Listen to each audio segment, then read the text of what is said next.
Iran വിട്ട് ഉടൻ തന്നെ പുറത്തേക്ക് പോകണമെന്നുള്ള ഉത്തരവ് ഇന്ത്യൻ സർക്കാരിന്റെ ഭാഗത്ത് നിന്ന് വളരെ സിവിയറായി തന്നെ നൽകിയിട്ടുണ്ട്. അതിൽ നമ്പേഴ്സും നൽകിയിട്ടുണ്ട്.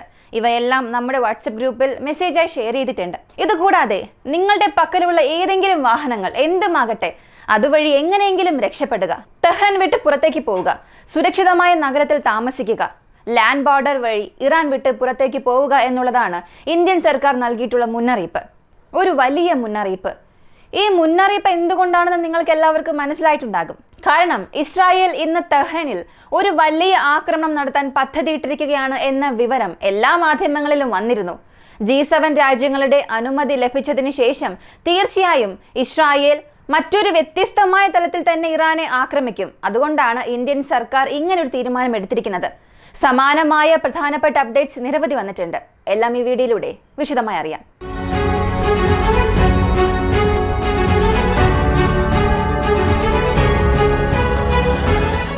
വാർ ടൈമിൽ ചീഫ് ഓഫ് സ്റ്റാഫിന് വളരെ പ്രധാനപ്പെട്ട ഒരു പങ്ക് തന്നെയുണ്ട്. കാരണം ഈ ചീഫ് ഓഫ് സ്റ്റാഫ് എടുക്കുന്ന തീരുമാനങ്ങളായിരിക്കും അവർക്ക് താഴെയുള്ളവർ പിന്തുടരേണ്ടത്, ഫോളോ ചെയ്യേണ്ടത്. അദ്ദേഹത്തിന്റെ സ്ട്രാറ്റജിയുടെ അടിസ്ഥാനത്തിലായിരിക്കും യുദ്ധം സംഭവിക്കുക. എന്നാൽ ഇത്തവണ ഇറാനിലെ ചീഫ് ഓഫ് സ്റ്റാഫ് എന്ന നേതാവ് കൊല്ലപ്പെടുന്നു. അതിനുശേഷം ഒരു നേതാവിനെ എടുക്കുന്നു ചീഫ് ഓഫ് സ്റ്റാഫായി. അദ്ദേഹവും ഇന്നലെ ഇസ്രായേൽ നടത്തിയ ആക്രമണത്തിൽ മരണപ്പെടുന്നു. ഈ ഒരു വാർത്ത ഒഫീഷ്യലായി തന്നെ ഇസ്രായേലും അറിയിച്ചിട്ടുണ്ട്.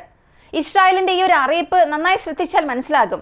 For the second time in 5 days, 5 ദിവസത്തിനുള്ളിൽ രണ്ടാമത്തെ തവണ Israel defence force eliminated ഇറാൻസ് war time chief of staff, the regime top military commander എന്നാണ് പറഞ്ഞിരിക്കുന്നത്. അങ്ങനെയാണെങ്കിൽ ഈ ചീഫ് ഓഫ് സ്റ്റാഫിനെ തിരഞ്ഞെടുക്കുന്നത്, അദ്ദേഹത്തിനായിട്ടുള്ള ചുമതലകളൊക്കെ നൽകുന്നത് ആരാണെന്ന് ചോദിച്ചാൽ അത് അയത്തുള്ള ഖമേനി ആയിരിക്കും. അദ്ദേഹത്തിന്റെ നേരിട്ടുള്ള നിയന്ത്രണത്തിൽ അദ്ദേഹത്തിന് ഇഷ്ടമുള്ള ആളുകൾ, അറിയാവുന്നവർ, അവർക്ക് വളരെ സത്യസന്ധത പുലർത്താൻ കഴിയുന്ന ആളുകളെ ആയിരിക്കും ഈ ടോപ്പ് മിലിറ്ററി കമാൻഡർ ആക്കുക. അത്തരത്തിലുള്ള ഒരു വ്യക്തി ഇപ്പോൾ ഇറാന് നഷ്ടപ്പെട്ടു എന്നൊക്കെ പറയുമ്പോൾ തീർച്ചയായും അയത്തുള്ള ഖമേനിക്ക് ഇത് വലിയ സമ്മർദ്ദം തന്നെയായിരിക്കും. അദ്ദേഹത്തിന്റെ പേര് അലി ഷാത്മാനി. ഈ അലി ഷാത്മാനി ഇറാനിലെ വളരെ മുതിർന്ന ഒരു സൈനിക ഉദ്യോഗസ്ഥനായിരുന്നു. ഖമേനിയുടെ ക്ലോസസ്റ്റ് മിലിറ്ററി അഡ്വൈസറും കൂടെയായിരുന്നു. ഇസ്രായേൽ എയർഫോഴ്സിന്റെ സ്ട്രൈക്ക് ആയിരുന്നു ഇതിന് കാരണം.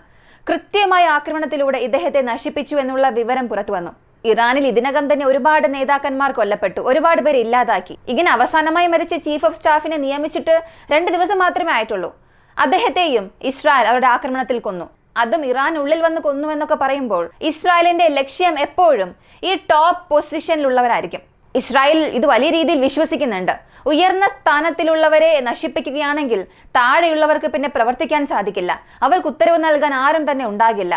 അതിനുശേഷം നമുക്ക് വളരെ എളുപ്പത്തിൽ യഥാർത്ഥ നേതാവായ അയത്തുള്ള ഖമേനിയെ കൊല്ലാം, അല്ലെങ്കിൽ അയാളുടെ റെജീം ചേഞ്ച് ചെയ്യാം.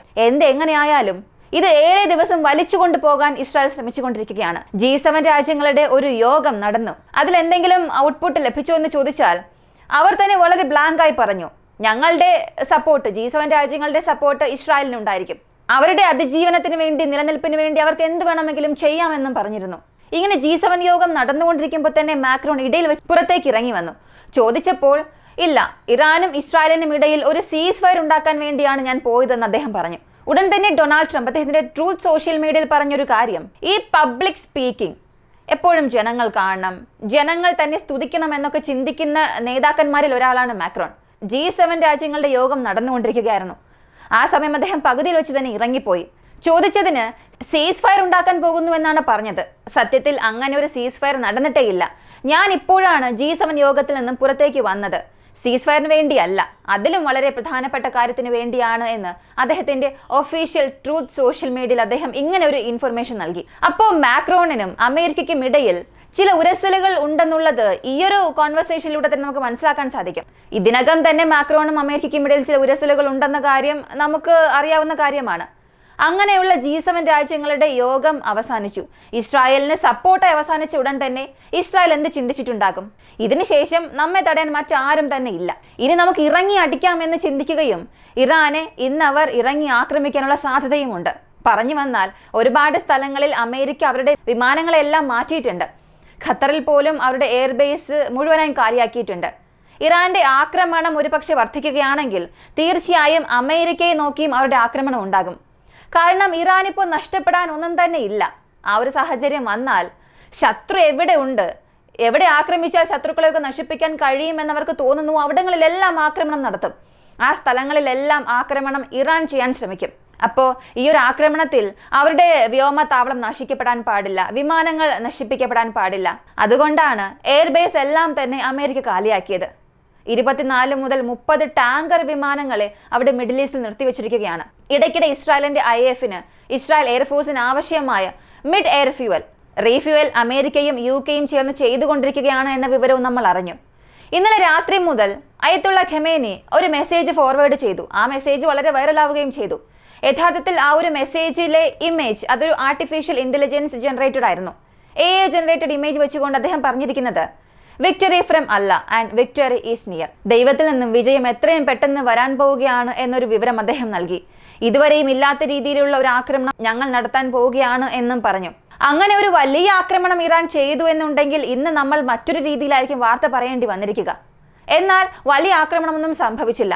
100-170 മിസൈൽസ് ഒരു പക്ഷേ ഇറാൻ അയച്ചിട്ടുണ്ടാകാം എന്നുള്ള ഒരു വാർത്ത പുറത്തു വന്നിരുന്നു. അവസാനമാണ് മനസ്സിലായത് 10 മുതൽ 20 മിസൈൽസ് മാത്രമേ ഇറാൻ അയച്ചുവെന്ന്. അപ്പോൾ ഇന്നലെ ഇറാന്റെ സ്ട്രാറ്റജി ഒരു പക്ഷേ മാറിയിട്ടുണ്ടാകാം. ഇസ്രായേൽ പ്രതീക്ഷിച്ച സമയത്ത് ആക്രമിക്കേണ്ട, അപ്രതീക്ഷിതമായ സമയത്ത് ആക്രമിക്കുക എന്നുള്ളതും ഒരു സ്ട്രാറ്റജി തന്നെയല്ലേ?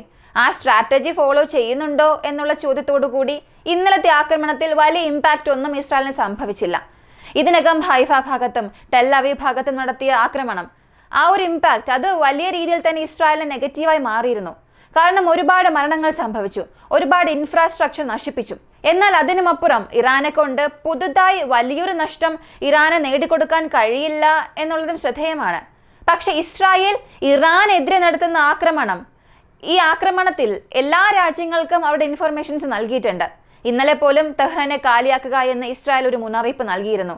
ഇന്ന് ലോകരാജ്യങ്ങൾ, എന്തിന് ചൈന പോലും അവരുടെ രാജ്യത്തിലെ ജനങ്ങളോട് ഒരു മുന്നറിയിപ്പ് കൊടുത്തു അവിടെ നിന്നും പുറത്തേക്ക് വരാനായി. റഷ്യ ഇന്നലെ തന്നെ ജനങ്ങളെ പുറത്തേക്ക് കൊണ്ടുവന്നു. ഇന്ത്യ അർമേനിയയുമായി സംസാരിച്ചു കൊണ്ടിരിക്കുകയാണ്.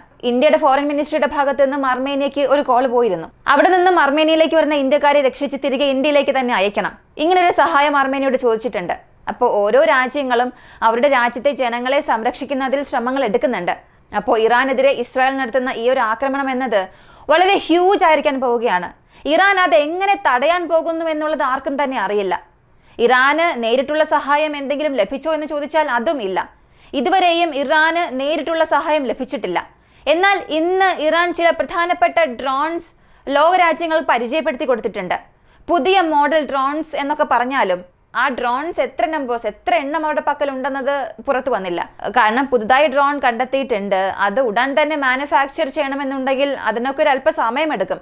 നിലവിലുള്ള മിസൈൽസ്, അതിപ്പോൾ പഴയ മിസൈൽസ് മുതൽ പുതിയ മിസൈൽസ് വരെയും ഇറാൻ ഇപ്പോൾ കളമിറക്കാനുള്ള സാധ്യതയുമുണ്ട്. അപ്പോൾ അങ്ങനെയുള്ള മിസൈൽസ് പുറത്തേക്ക് വരാതിരിക്കാൻ വേണ്ടിയും ഒരുപാട് സ്ഥലങ്ങളെ ഇതിനകം ഇസ്രായേൽ ലക്ഷ്യം വെച്ച് ആക്രമിച്ചിട്ടുമുണ്ട്. ഇതിനകം എയർ സുപ്പീരിയോറിറ്റിയിൽ ഇസ്രായേലാണ് ആദ്യ സ്ഥാനത്തുള്ളത്. ഇറാന്റെ എയർ സ്പേസ് പോലും ഇപ്പൊ ഇസ്രായേലിന്റെ നിയന്ത്രണത്തിലാണ് ഉള്ളത്. കൂടാതെ തെഹ്റാൻ വരെയും ഇസ്രായേലിനെ കൊണ്ട് വളരെ എളുപ്പത്തിൽ പറന്നു വരാൻ കഴിയുമെന്നുള്ള ഇൻഫർമേഷൻസും ഇന്നലെ തന്നെ ഇസ്രായേൽ പറഞ്ഞിരുന്നു. അപ്പൊ ഇതിനുമപ്പുറം ഇറാന് ഒരു വലിയ അത്ഭുതം സംഭവിക്കണം. അങ്ങനെ അത്ഭുതം സംഭവിച്ചാൽ മാത്രമേ ഇസ്രായേലിന്റെ ആക്രമണത്തിൽ നിന്നും ഇറാനെ കൊണ്ട് രക്ഷപ്പെടാൻ കഴിയൂ. അതിപ്പോൾ ഒരു പക്ഷേ ചർച്ചയിലൂടെ ആയിരിക്കാം, അല്ലെങ്കിൽ തുർക്കി, ഇറാൻ, സൗദി അറേബ്യ, പാകിസ്ഥാൻ പോലുള്ള രാജ്യങ്ങൾ ഒരുമിച്ച് ചേർന്ന് ഒരു ഇസ്ലാമിക് ആർമി സൃഷ്ടിക്കുന്നതിലൂടെ ആയിരിക്കാം. ഇതെല്ലാം സംഭവിക്കാനുള്ള അവസരങ്ങൾ ധാരാളമുണ്ട്. ഇവയെല്ലാം വളരെ പ്രധാനപ്പെട്ട അപ്ഡേറ്റ് ആണ്. നിങ്ങൾ ചെയ്യേണ്ടത് അപ്ഡേറ്റ് മനസ്സിലാക്കാനായി നമ്മുടെ വാട്സപ്പ് ചാനൽ ജോയിൻ ചെയ്യുക, അല്ലെങ്കിൽ നമ്മുടെ ചാനൽ സബ്സ്ക്രൈബ് ചെയ്യുക. മറ്റൊരു വീഡിയോയുമായി വീണ്ടും കാണാം.